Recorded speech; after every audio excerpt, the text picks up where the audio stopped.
ఏదైతే betting app గురించి మాట్లాడిరో అది చాలా మంచి స్టెప్పే. ఎందుకంటే ఇట్లాంటి బంద్ కావడం కూడా మంచిదే. నేను వాళ్ళ ఇంట్లో గురించి అయితే ఏం మాట్లాడలేను, ఎందుకంటే వాళ్ళ ఇంట్లో గురించి మాట్లాడితే మనం తప్పు అవుతాం.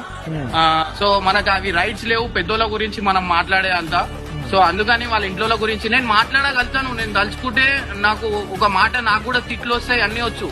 కానీ మనం మా ఇంట్లో ఆ సంస్కారం నాకు నేర్పలేదు. ఏదైనా ఏమైనా ఉన్నా నీకు ఎవరితోనైనా ప్రాబ్లం ఉంటే వాళ్ళతో మాట్లాడుకోవాలి, కానీ ప్రతి ఒక్కరికి ఇంట్లోకి అక్కని చెల్లెని ఇన్వాల్వ్ చేయొద్దు అని చెప్పి మా ఇంట్లో ఆ పద్ధతి నేర్పించి ఆ పద్ధతితో సహా నేను ఎట్లా మాట్లాడాలా అనేది నేర్చుకున్నాను. అది అన్వేష్ వాళ్ళ ఇల్లా? అన్వేష్ వాళ్ళ విలేజ్ అంట. అంటే ఆయన 5 అక్కడ ఉన్నారంట. అక్కడ సారా కొట్టు నడిపారంట. వాళ్ళ అమ్మ అక్కడి సారా అమ్ముతూ ఉండేదంట. అక్కడ 4 అమ్మాయిలు కూడా ఉండేవాళ్ళు. ఇంకొకటి నా కళ్ళతో నేను చూసేదాకా నేను ఏది నమ్మా.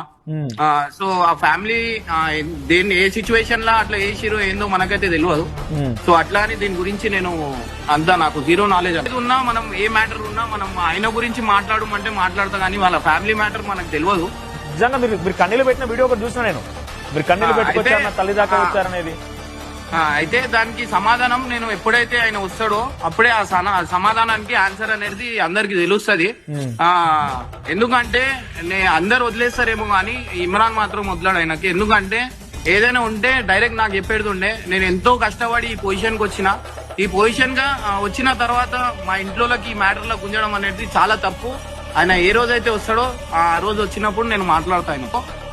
ఎవరు బయాసన్ని యాదవ్ వాళ్ళ ఇంటి దగ్గరికి పోయారు అని చెప్పి నేను కూడా అట్లా పోయి నేను చేయగలుగుతాను. కానీ మనకి వాళ్ళకి చాలా తేడా ఉంది. ఇప్పుడు నేను అన్వేష్ మా ఇంట్లో గురించి ఇట్లా మాట్లాడినా నేను అట్లా మాట్లాడినా అంటే ఆయనకు నాకు